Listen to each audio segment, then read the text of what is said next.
ये दुनिया की सबसे खतरनाक जेल थी। सिर्फ इसकी जेल की मंजिलें ही 500 से ज्यादा थी और यहाँ बंद थे दुनिया के सबसे खूंखार अपराधी और राक्षस। जेल बर्फ से ढके 10,000 मीटर ऊंचे पहाड़ पर बनी थी, जहाँ हर समय भारी हथियारों से लैस सैनिक पहरा देते रहते थे। कुछ ही देर में एक कैदी गाड़ी जेल के दरवाजे पर आकर रुकी। लोहे का विशाल गेट धीरे धीरे खुला और सैनिक बंदूकें तानकर सतर्क हो गए। लेकिन जैसे ही कैदी बाहर निकला, सभी अधिकारी हैरान रह गए। उसका शरीर बेहद विशाल और चेहरा डरावना था। भागने से रोकने के लिए उसे लोहे की जंजीरों और रेल ट्रैक जैसी बेड़ियों में बांधकर अंदर ले जाया गया। लेकिन जब वह अपनी कोठरी में पहुंचा तो उसने देखा कि वहां पहले से एक रहस्यमयी महिला कैद थी। वह उसके करीब जाने ही वाला था कि पास खड़े आदमी ने उसे रोक दिया। उसने चेतावनी दी कि यहाँ की औरतों से दूर रहना ही बेहतर है, लेकिन कैदी ने उसकी बात को मजाक समझा। अगले ही पल महिला ने हमला कर दिया और कुछ ही सेकंड में उसे बेहोश कर दिया। जल्द ही जेल में माफी समिति का दिन आया, जहां अपराधियों को खुद को सुधारने का आखिरी मौका दिया जाता था, ताकि तय किया जा सके कि कौन जेल से बाहर निकलने लायक है। इसी जेल में बंद था अजय उर्फ अवि। उसे चोरी के आरोप में यहाँ लाया गया था। कुछ साल पहले अवि अपने साथियों के साथ शाही खजाने को लूटने गया था। वहीं उसे एक जादुई पत्थर मिला, जिसके बारे में कहा जाता था कि वह मरे हुए इंसान को भी वापस जिंदा कर सकता है।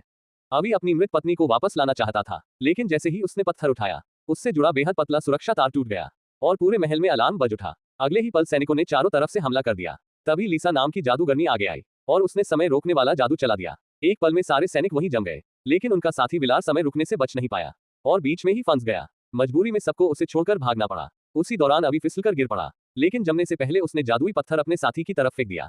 जब अवि वापस घर पहुंचा तो उसकी बेटी गायब थी। तभी उस नक्शे के सहारे वह एक दूसरे राज्य पहुंचा, जहां उसे पता चला कि लीसा और उसके साथी ने उसे धोखा दिया था।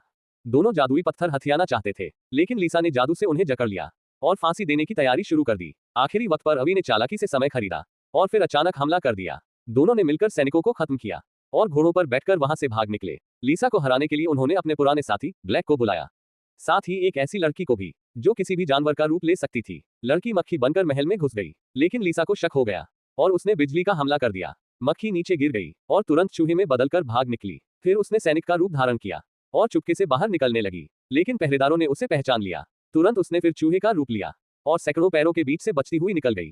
खिड़की से बाहर कूदते समय वह बाज बन गई और आसमान में उड़ने लगी। फिर उसने खुद को शुतुरमुर्ग और बाद में विशाल भालू में बदल लिया। आखिरकार वह अवि के पास पहुंची और बताया कि जादुई पत्थर महल के सबसे सुरक्षित खजाने में रखा है, लेकिन उसे खोलना लगभग नामुमकिन था। तभी ब्लैक को अपने पूर्वजों का एक जादुई हेलमेट याद आया, जो उस खजाने को खोल सकता था। जानकारी मिलते ही सभी लोग पवित्र योद्धाओं के गांव पहुंचे। वहां के सरदार ने उनकी मदद करने का फैसला किया। जल्द ही अंतिम लड़ाई शुरू हुई। विशाल युद्ध मैदान में लीसा और टीम आमने सामने आ गए। शुरुआत में कोई भी लीसा का मुकाबला नहीं कर पाया, लेकिन जब सबने मिलकर हमला किया तो हालात बदलने लगे। रूप बदलने वाली लड़की विशाल ध्रुवीय भालू बन गई और लीसा पर टूट पड़ी। आखिरकार लीसा हार गई। अवि ने खजाने से जादुई पत्थर निकाल लिया, लेकिन लड़ाई में विलार बुरी तरह घायल हो चुका था। तब अवि ने अपनी पत्नी को वापस लाने का सपना छोड़ दिया और पत्थर का इस्तेमाल विलार को बचाने के लिए